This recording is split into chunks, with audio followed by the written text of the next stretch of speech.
And magic means that, oh, it's live here too. It's working in a few places. So it says, okay, bonus. I have waiting for it to show up on you so that I can share. So I'm not ignoring you, audience. I am just, there we are. I can share. Well, and for me, I have an aversion to working with Instagram right now. We are not working in full option, and so if you see me on Instagram, you're winning. Because it was a modern miracle that I clicked the right buttons.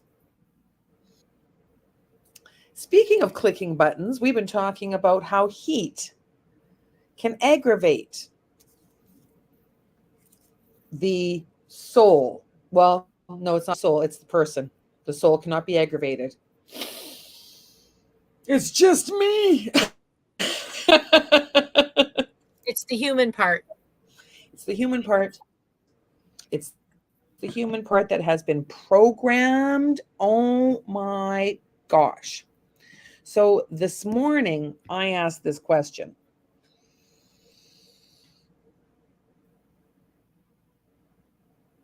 Are you self-sabotaging your own happiness? That's always a very hard discernment place, because as I am learning about me, and how I've hidden certain ways of being in my beliefs and constructs, sometimes it's about taking care of myself, and sometimes it's about sabotage. It was very interesting. The meditation this morning I attended, he was talking about doing the things you do as an artist just for you. It's not about people seeing them. It's not about other people. It is only about doing it because it is called, your authentic you is being called, and therefore you will then attract the people that you need. So maybe that's kind of a place to look at self-sabotage. It really is, because I've learned that I have different groups of people that follow along. I have the people, they resonate with what I say. Then I have the yes people that resonate and are considering taking action by, maybe Nance can help me. Then I have the fuck yeah people who connect. And in order to keep the fuck yeah people that connect, I need to accept that I will be disliked by some of the time, and that they may one day convert into either a yes, or a fuck yeah. And they may be, and that's okay. It wasn't for a long time. I was a satisfaction saboteur. So as long as everyone else was happy, I was happy. Well, that's bullshit, because I wasn't happy. Yes, and I think that goes back to as I understand my own beliefs, I can kind of tease apart a little bit more with discernment what is self-sabotage, what is because your humanness is looking for patterns, and sometimes it's in the over application of those patterns.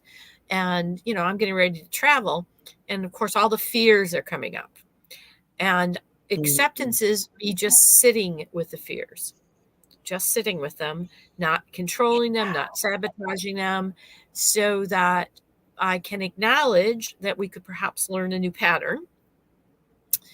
And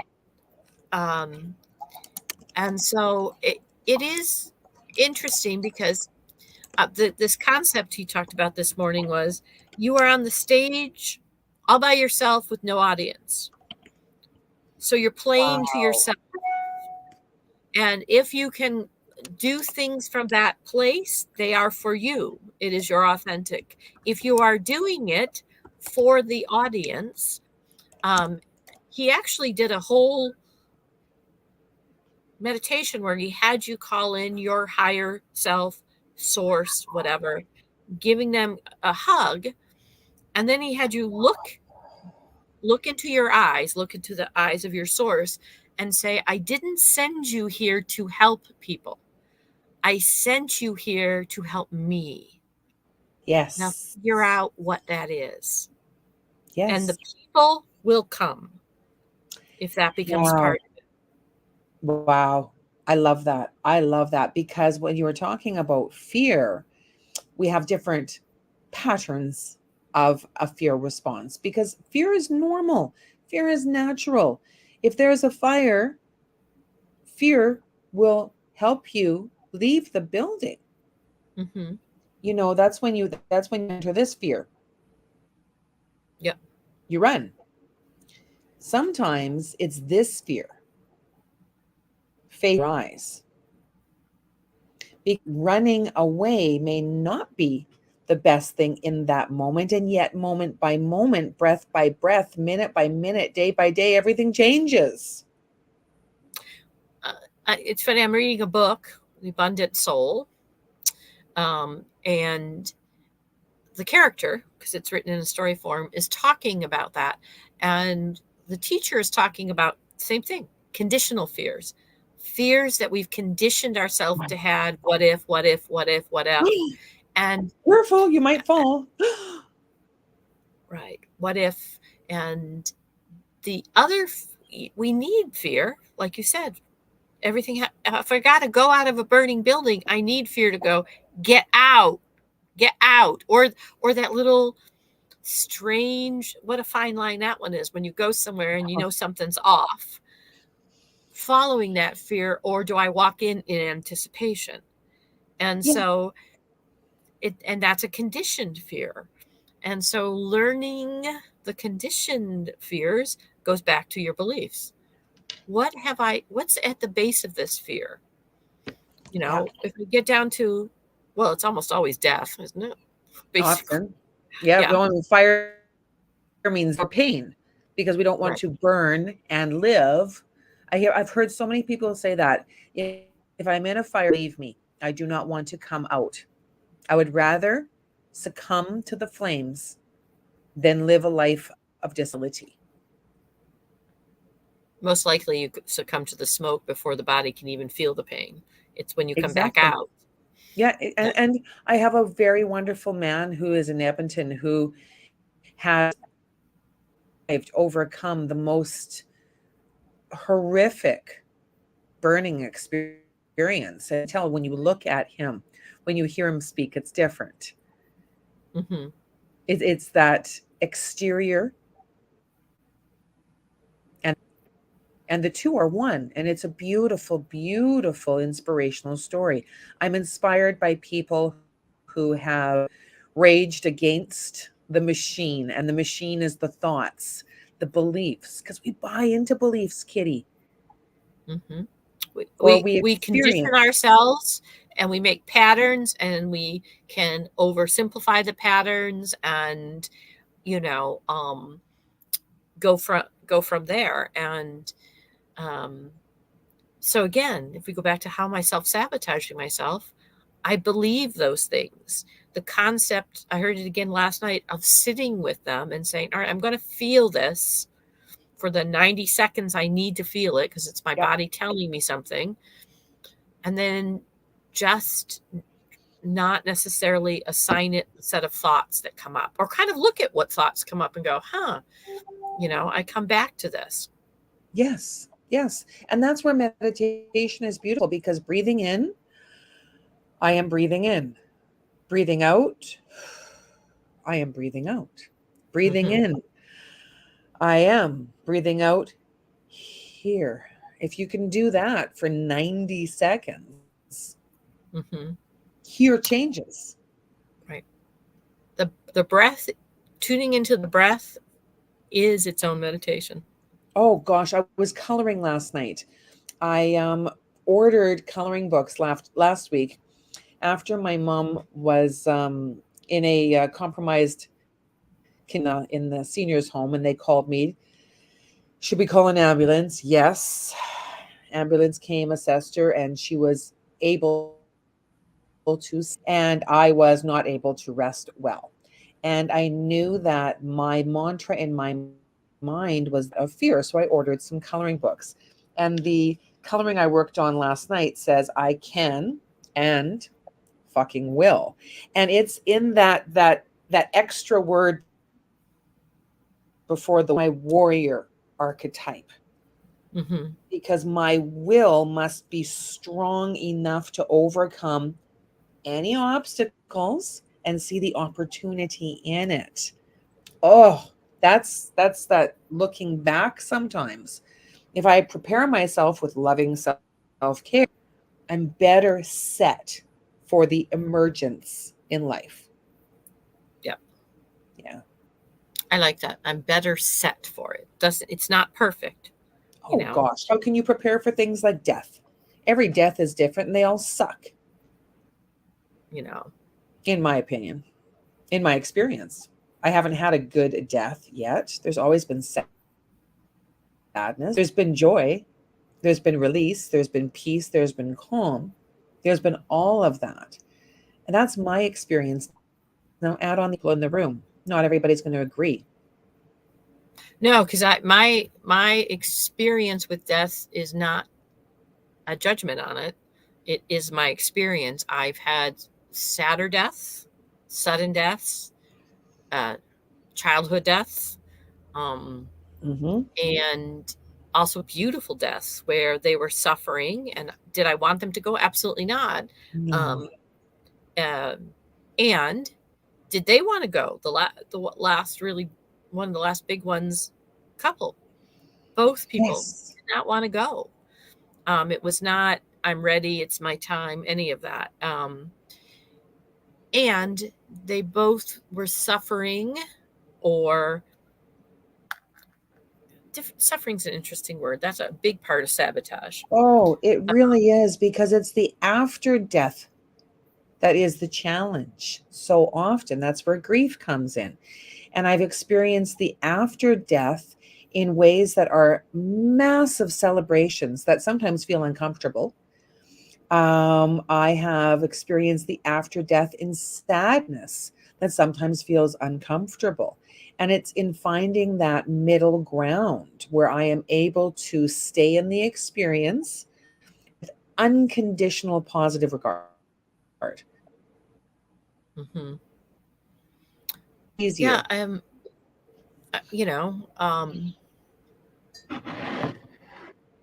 yeah, it's, and something about death, it is and of course you unfortunately have experienced it deeply, of Mm-hmm. the suddenness of something, um, that catches us, keeps us, um, on that cliff, that precipice, like this could happen. That's what part of the Oh, fears for me traveling is. Something could happen.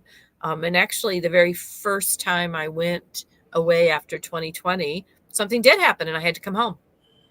And, you know, yep. it was fortunate that it wasn't a death, but it was 22 days on a respirator and all kinds of other things, you know. Absolutely. And that in itself is another trauma experience. And we try to avoid trauma. It's why when we go to feel oh, that's hot, Yeah. when we It's know it's hot and it can burn. If we don't know because we're a child, we're just like, oh, look, it's red. Psst, ah. And then the parents blame themselves and we hit those low level emotions. And it's the low level emotions that are self-sabotaging indicators. right. So, self sabotage is often over application of fears of what could go wrong. And what could go Oh, wrong ultimately is death. yes. Um, Yes. and it's a fine line, because how do I tell the difference between intuition, the spidey sense that something is amiss, and the self-sabotage? Um, and for me, I'm beginning, even as I'm sitting here, understanding that there's a clarity in the spidey sense that is not there in the self-sabotage. That's very true. That is very true. What I often ask people is it a whisper or is it a cry? Oh, explain that. So a whisper, intuition whispers. It's a soft, subtle feeling, thought, wonder, and a cry is a worry. Intuition will sometimes say, get up. Fully. Mm-hmm. It's not like it's necessarily always this sweet, honey, you should really leave because the house is going to burn down. It's like, get out. But when it's it the is mother's arm. yes, the mother's arm, out, out. Sometimes intuition will actually move your physical body when it works, and you'll feel that nudge. What was that? And then the whisper, or the whisper, then the nudge. Apples, oranges, eggs, potatoes, all that stuff, right? All those acronyms. And no, Right. analogies. Yeah. So yeah, that's always and if I'm trying to think which is it, it's very, I like the idea of a whisper because I pay more attention to oh, where did that come from versus, last night I woke up with oh, I'm traveling and what if my dogs, all of those things, because I'm taking planes, cars, no trains on this one. And all of those things. And I wonder if, some of the people I'm meeting are like, I'm so excited. I'm so excited. I do want to ask him, are you worried? Are you scared? Or is that just me? Is that my persona that does that, before you leave? I'm excited and I'm cautious. I set enough ducks in the row that hopefully they'll all swim together. I used to exaggerate my need to control, because my need to control was an indicator of anxiety. And it's because my life was so out of control. When you live with an addict, your life becomes unmanageable. And I lived with an addict for 20 years. So my life was a spirits showing me when you stack 52 cards carefully and then the wind blows. That's what my life was like. I'd got the kids going to school, everything's going, the phone would ring. Job site. Like, I'm on the way to school with the kids, flooding. And we'll be right there because I'll bring the kids to the job site. Hey, kids, we're going to the job site. No, I've got an exam. Yeah, well, the exam today is going to be postponed because we got a flood.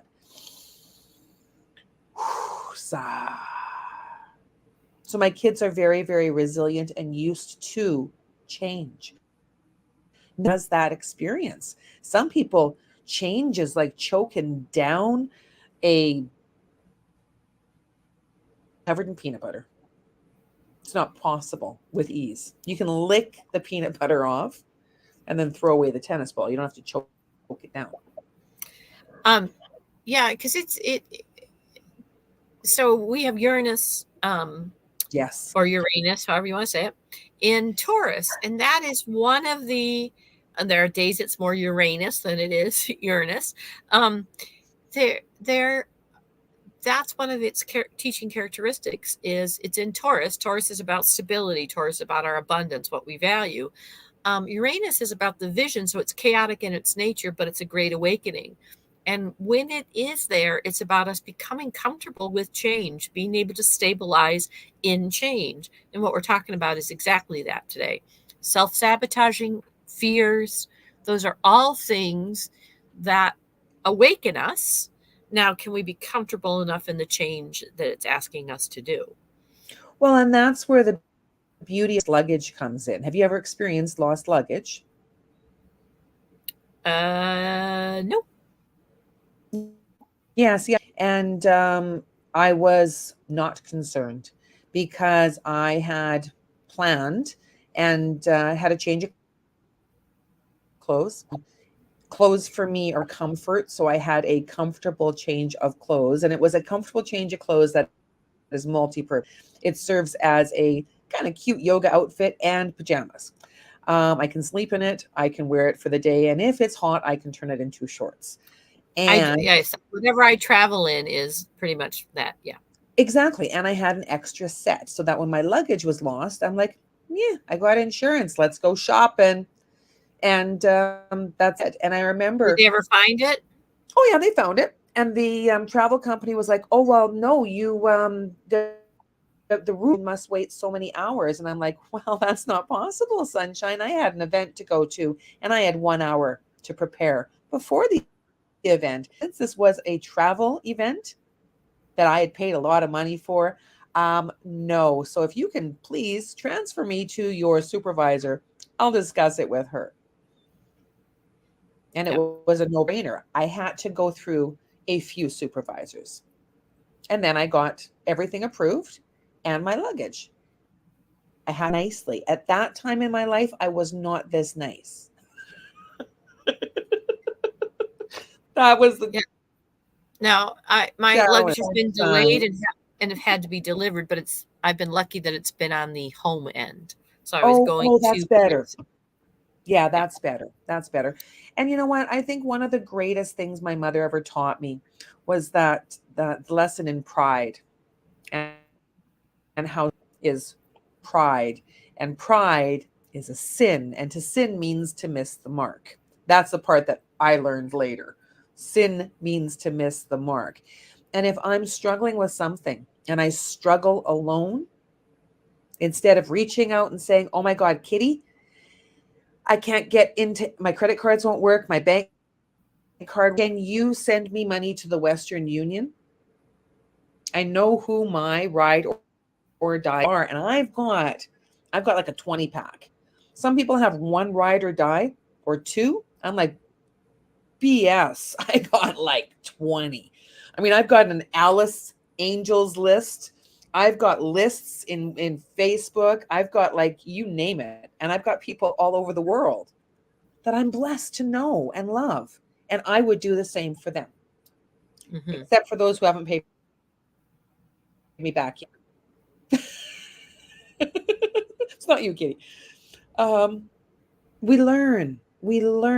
And I think that one thing that I learned yesterday, which was beautiful, and I don't know how this fits into the astrology, is you have done enough. You've been enough. Everything has its now moment in that day. All your projects are multi-dimensionally connected. Wow. Everything's happening somewhere, sometime. You just haven't reached that time zone yet. What? Yes. That vibrational energy, it's already yours.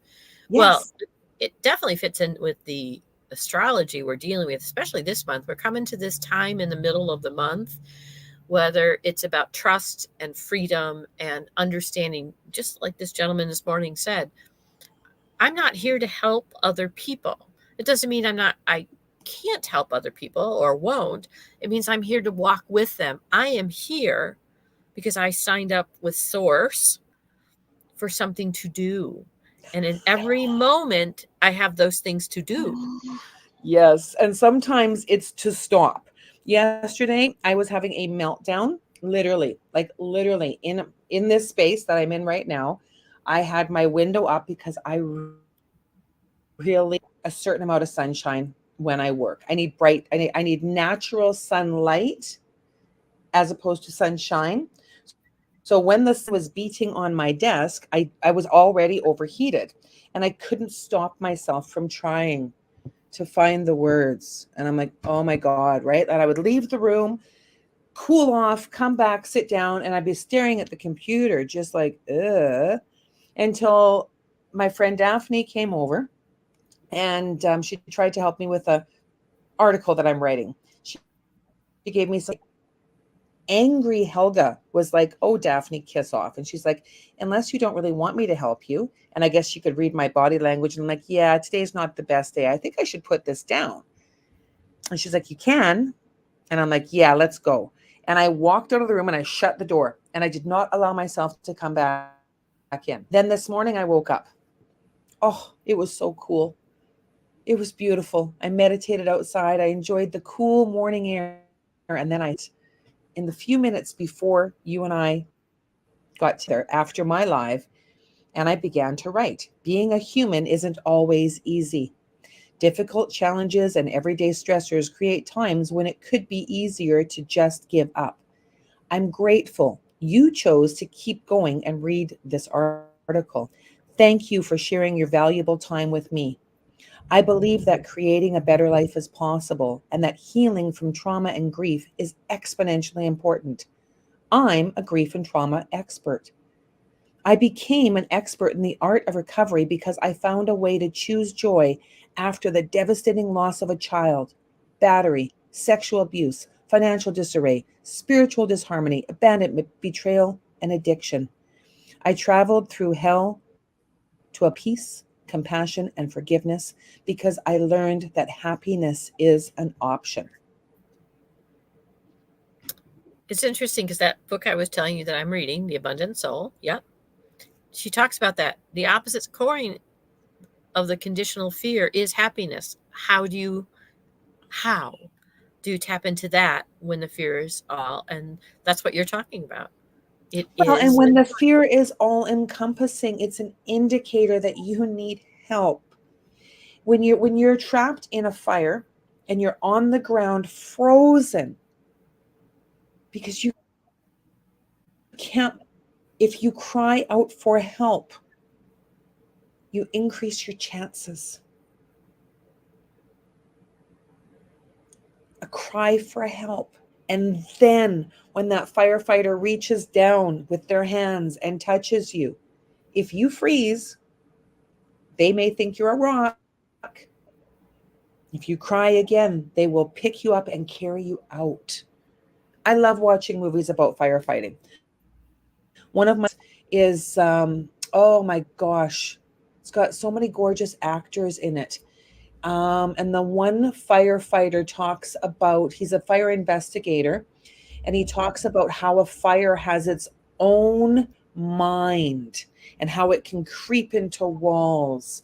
Oh, there's so many good looking actors in it. I can't think of who they are because they're old now.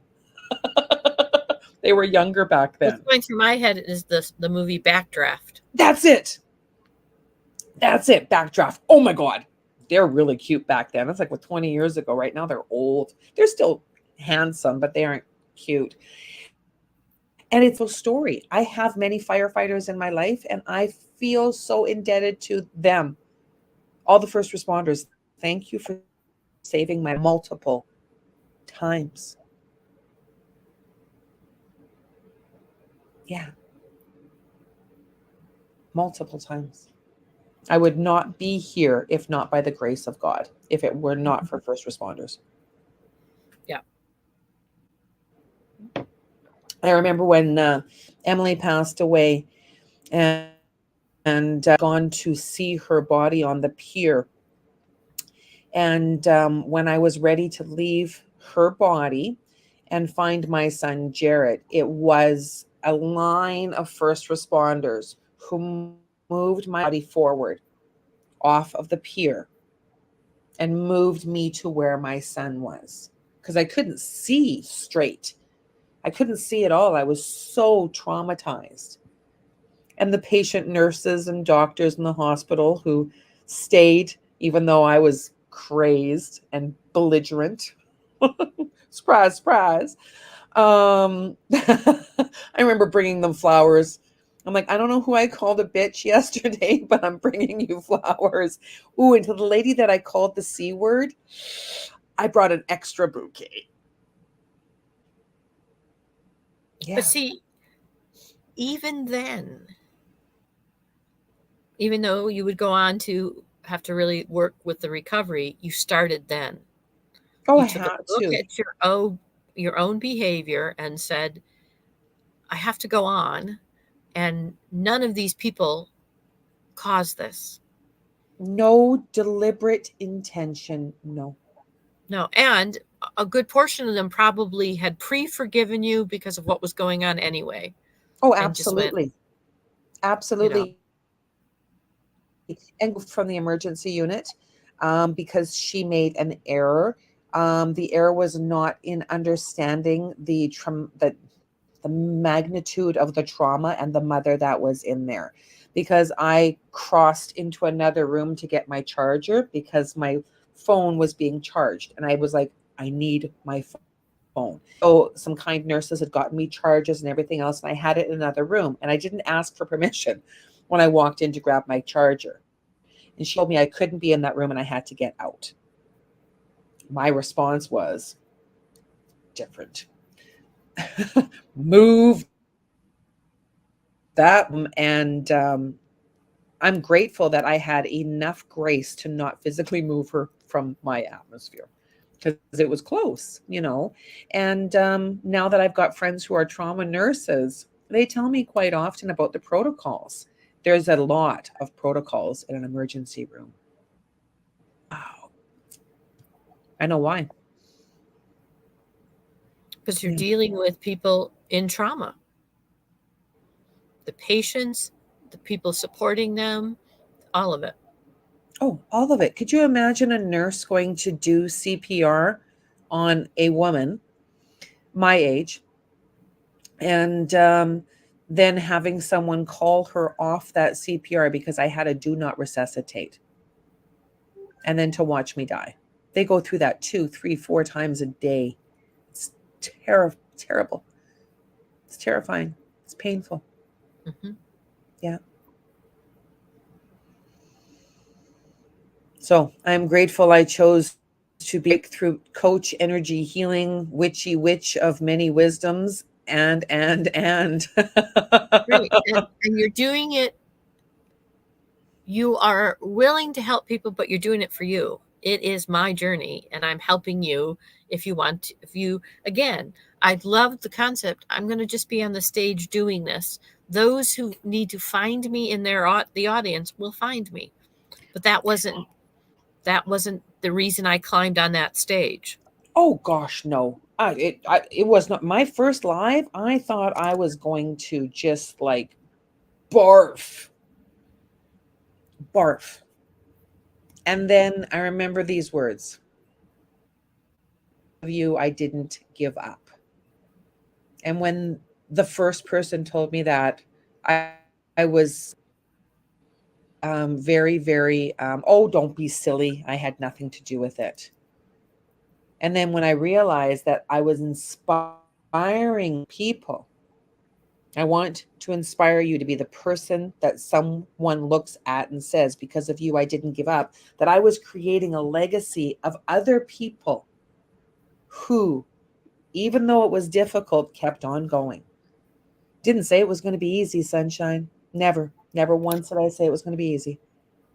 You know, I have a in 2020, my partner of Intuition of the Soul, Amy, said, I don't know, Spirit sent me a message to write a song, a kitty ditty, because I always rewrote regular tunes for something instructional. And so I did this little song and I've changed it. But I do, when I wake up at night, I sing it rather than getting my brain in something else. And it often still goes off. But one of the lines is exactly what you're just talking about and exactly what he was talking about this morning. I say, I am the consciousness of my heart and soul's desires. I meet the vibrational frequency I inspire. Okay, I'm not that fast a typer. I am the consciousness of my heart And soul's desires. And I used to have a problem with the word desires until I just found out it means my wish. Yes. Okay. And desires. I meet the vibrational frequency, meaning my own, nobody else's vibrational frequency, my own, and then I inspire. And it's like, and it's exactly what he's saying, exactly what you just, when I do what I need to do for me with my soul and my heart, I meet that vibrational frequency, which is mine, and then I inspire. And isn't it beautiful how our lives lead to all of this? My typing speed is sensational. That's because my grade 10 typing teacher turned off the lights and dictated. Like he ASDF AWDRKIJN until I was able to memorize the keyboard. I don't look down when I type. Now that I've got these wedding nails on, it's a little different because I have to actually. Yeah, the word love often has the not, because the keyboard here is smaller on the laptop. I often write the word love and the number 9 ends up in it. Yes. Yes. Mm-hmm. And I mean, I'm blessed. And there's one that 8 comes in too. 8 too. Yeah. Yeah. And I'm blessed because of my clerical training. My first training ever was secretarial arts. You know how old I am when it's called secretarial arts. Oh, I remember, because I'm older than you even. First of all, the first electric typewriters, people have no idea about when they first came, because we were used to really pushing buttons. Yes. And then so you had to take a turn in the typing class on the electric, and you'd find yourself going, whoa, eight eights, or 8 A's, and then what they would do for us is put the little white tabs over the letters. Oh, wow. Wow. So I remember at a certain point, after you'd done all the exercises for the keyboard, the little white sticky tabs would go over the keys. Wow. And that's when there was triplicates. Yes. Everything was done in triplicate. There was white, yellow, and pink. Purple. Purple? Is that what it was? Purple was for dittos. You could go back with the purple, but it wouldn't do the bottom one. But yeah. Wow. And then along came the tape that you put in to you could type over an error instead of painting or having the white to read the whole thing. Psycho boss. And I mean psycho in psychotic, in neurologically programmed in a way that caused great harm for others. So I was working in a property management firm here in Edmonton, and Agnes at the time was an extreme perfectionist. And I understand it as anxiety.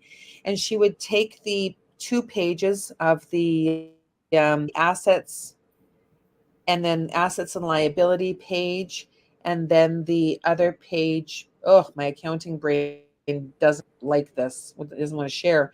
And then the plus and minus. And I would line it up and hold it up against the light. If it of an inch off, she would make me redo it. Day after day after day. And I remember knowing when it was time to leave, when I had a dream that I was on top of the building and I dropped a watermelon off of the building. And the watermelon landed. It was her. I'm like, whoa. And then they fired me on Secretary's Day. What a blessing. They took me out for lunch first and bought me flowers. Then they kicked me out. Oh, I used to be a Weight Watcher lecturer, and if they called you to invite you out to lunch, it was because they were going to take a class away from you. You had done something naughty. And I remember they called me once. I did a lot of at work classes, but they did a class where it was mainly older people, so it wasn't a great match. And so they thought that they would try another older lecturer, because at the time I was in my 20s. But I was great at work because it was very current. So they said, we'd like to take you out to lunch. I said, no. And she said, what? I said, just let me know what, it's about the Scarborough class. And I said, you guys are the ones that taught me to unpair, and I used that word at the time, unpair my emotions to eating. So why would I sit at a meal in anticipation, in anxiety that you are going to, try to be nice? Why do you do this over food? And she's like, what? I said, of all people, you guys shouldn't be doing this over food. We work on having people not anxiety eat, worry eat, and here you are inviting people out to lunch. I stopped working for Weight Watchers of Maine. One of the reasons was every meeting we went to, like a big meeting, they'd weigh you. Oh, I hate the weigh-in. And I mean, hate is a strong word, and I mean it. And I understand that, Kitty, because my mom used to count calories and watch her weight. Mm-hmm. And because of her from a very traumatic brain injury and having to learn to walk, she really had to watch her calories because she wasn't able to off as much as she could before when she could exercise. And when I began my wellness journey, when hormones kicked my ass and made it more big, luscious, I had to take stock of where I was at so that I could take stock of how much improvement I've had. And I mean, in 8 weeks, I'm down 7 pounds. I mean, that's beautiful. The inches are even more. And I've really taken note of the reward eating. Yes, very much. Nancy was a good girl and she gets candy. Candy. Yeah. That was very true in school sometimes too. Your reward was the candy jar, and then that was, that had its own issues. Yeah, diabetes. Yeah. Well, and what's very funny is once I let go of worrying about the scale, when I go to the doctors, I say to them, once a year, you may weigh me. I'm not getting on the scale every single time. Unless there's a medicine, then I'll come back out and get on the scale, which has never happened. And once I let that go and really worked on what made me feel good and let my body reset, it's not perfect, but it certainly has reset. Yes. So that I don't, I laugh. I've lost and gained an entire 5th grade classroom in my lifetime of people. Oh, right. Isn't that the truth? I mean, I think that's one thing I put into the naughty chair last week in a most loving way by my masseuse and movement therapist. And she reminded me that I was in recovery, physical recovery. My body is in physical recovery. And she had to get quite stern. Well, I'm just doing downward facing dog. That is one of the most challenging poses. You can't do downward facing dog. I'm like, well, what else am I supposed to do? She's like, chair yoga. I'm like, I don't know how to do that. Then learn. You're a certified yoga teacher. She showed me a few moves and I wrote it on my sticky note, as well as underarm stretches, because a lot of my pain resonates from this muscular, and it's a big muscle. I didn't realize the underpit muscle was so large. Yeah. And 8 times a day. And I feel some relief. I still have pain and I feel relief, which is beautiful. That's what joy is moving closer to what feels good. Just closer. Right. And again, for yourself, it's about an empty auditorium. It's about teaching to an empty class. If you're a writer, writing just for yourself. Yes. And it will find the people that need it. It's so true. It's so true. I mean, you and your astrology. And I mean, I'm very excited that tonight we're going to be talking about the transits.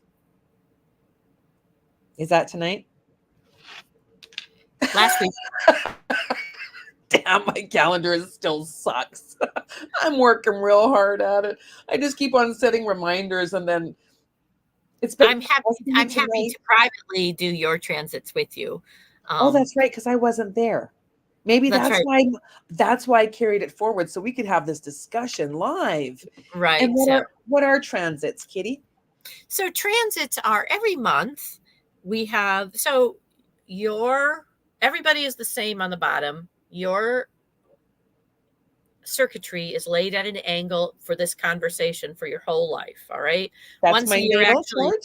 That's my natal chart. Right. And once a year you get upgrade, just like you upgrade your phone, still your phone, but you get some upgrades in it. And that's your solar chart. So that's that middle layer. And it's always the relay. And what it's relaying on the upper part of this level is where the planets are in the sky. And so when we talk about transits, we talk about your natal chart and where the energy is in the sky, and is it crossing something in your natal chart? Is it lighting up that part of your circuitry? Okay, and because right now we're in this massive time until November, which is called remind me? Now until November? We have retrograde season right now. Retrograde season. It's like that Oreo in the middle is like that Oreo. Right. And so what we do in your transits, it happens every month, is we take a look at things in your circuitry that might be lit up. And what a transit tells you is where in your life you might expect that. So, and that's good because we talk about the houses, and that's the where it shows up in your life. And what you'll see in a month is that there's an area of your chart that has a lot of conversations going on because of where the planets are in the sky. Now, one of the things I often tell people when we look at transits is we look at the patterns and the houses. But if you have an outlier, something that is, so like this month, most of my transits are the 4th, the 5th house, a little bit in the 6th house. So that whole part of my chart. But for some reason, right on the full moon this month in Capricorn, which is, by the way, I just sent those out, is the 2nd house, way away from anything else that's happening. And no, I'm sorry, it's the 12th house, and it is Venus. And it's like, so what is happening on this particular date that is getting lit up in something uncovered with the full moon? Of course, full moons are all about letting go. I will be on my trip. I will be finishing up the retreat that I'm on with a shaman. So I'm kind of curious as to what is that? Well, and it's so interesting because we can focus so much on other people, way that they behave, and put our attention there when we can't change that. I say to my sons, and I said this when they were younger, stop pissing into the wind. Literally. Because I have 4 sons, but I had 4 little sons who would have peeing contests. Oh, yeah. And if it was a windy day and they all peed into the wind, all came back smelling like pee. And I couldn't change them. I could only change my reaction. And I had to be very straightforward because they didn't quite understand the whole, so, and what do you mean? And I'm like, go outside and do this. Lick your finger, hold it up. After you wash your hands because you just peed. And it came back on you, so it's going to hit your hands first when it comes back. So right, so and then they not only did they understand the concept of not doing things that will cause you direct harm, they also understood all sorts of things about the science of weather. Right. I taught them how to navigate in the forest because we picked moss. And the moss grew on, right? Yeah, so I always taught my children through experience because talking didn't always get through their capadosta, their hard heads. They had to experience. Well, it's learning not to pee in the wind is the same thing as learning beach etiquette about your towel. Looking at where the wind is. Is my sand going to blow across somebody else? I need to go away from people far enough. All of those things. And, no matter how many, I just had this conversation with a friend of mine who was talking about, people, and I said, all I know for me is I have no idea why anybody does anything. I may suspect, I may look at it as a pattern they've had. All I know is my reaction to it, really. Yep. And that is all I have control. Sometimes it's a boundary. I just don't like what happens when I'm around this person. I don't know why they do what they do. It's not for me. Or it's, oh, I'm thinking they're doing something that had absolutely nothing to do with me. It wasn't personal at all. And I've made it personal. Yes. It's so that's a peeing in the wind kind of thing. Because then it comes back and I go, why am I covered in pee? Why am I covered in sand? Because who peed on me? Right. You peed on you, right? Right. And when I was mothering, I would have quiet conversations with my children. And I would say, you go over there and apologize to that nice lady. You shook your towel all over them. And I would always say it quietly and intimately because I wanted them to go and apologize. If I said it loudly, their father would interject with terrible, terrible descriptives. He had nicknames for the kids that were abusive. I mean, he called one of my sons shit stain. Like that was his nickname. Like, I mean, it was just awful. His abuse levels were, I mean, they were quite creative. And now my children, they apologize if a door closes on a lady, and then they'll hold the door open for the next 10. Mm-hmm. They have great manners. They are so kind. I love my sons, and I'm so proud of all 4 of them. As a teacher, I never had a door holder as a job, ever. Your job is, I would say the same thing. Hold the door for the person behind you. I always add on the handle because you get all the kids, like poor custodians. On the handle, please. That's what we do in polite society. We hold the door open. If they don't take it, oh, that's one thing, And hold the door for the person behind you on the handle, please. That's what we do in society. We hold the door. That's why I'm on the stage alone, but I'm still holding a door. The door, I understand that's my door. And so, again, if we go back to the sabotaging, it's when I close that door or anticipate, oh, they're not going to want to come through this door. And if they don't, they don't, just like you were saying. The hell yeah and the yeah and the but I still hold the door. I don't know why, and I don't know why they don't want to go through the door. That's not my job. I don't know. My sons are very, and it was because I would say things like, get over there and open the door for your Oma, my mother. And right. And then, and I'm Oma, so I know who it is. Right. And so, if they forgot to do something that was important, protecting your elder, treating a lady like a lady, anything like that, there were consequences. And they would, I mean, I remember my one son not cleaning up his tray when we were in a food court. He just left it. And I stared at him for a little bit, didn't pick it up. So, can you please go back and get your tray and every tray in the food court and clean it up? We'll be waiting. And I gave him that mum look. Only had to do it once. And then he became a busboy at Tim Hortons. Hated it. Go figure. Baptism by fire on that one. Yeah, my son is very polite. He was always kind. I just nurtured it, his kindness. Mm-hmm. And my older son has more challenges. He just does. And they are born in those challenges. I often, when I'm working with someone, up for them. That's the bus stop conversation. That's a bus stop conversation. A person that is just, depending upon the levels, needs to understand that they are champions, warriors.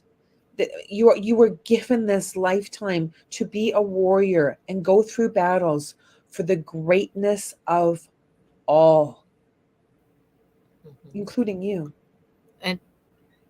And the only way you can do it is to be the seer for you. Yes. That allows you to become a warrior for others. But first you have to be exactly who you are. Well, once again, an hour has really kind of flown by. And now, believe, achieve, receive. So if you believe that something is going to happen, then you can achieve it because you can make it happen. And then you receive from the greatness of God. That's bar. It spells bar. Believe, achieve, receive. There we go. Set the bar high. Get out there and get her done. It doesn't have to be this kind of bar. It can be the other kind of bar. Yeah, no. So next week, I should be able to do this. Probably be from Montana. Oh, so you're going to go to Yellowstone?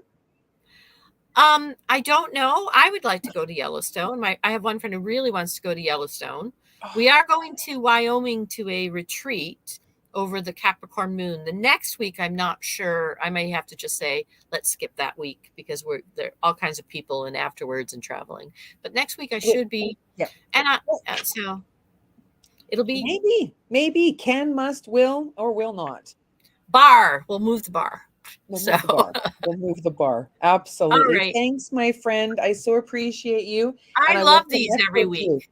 I love this. I will connect with you for my transits too. No rush.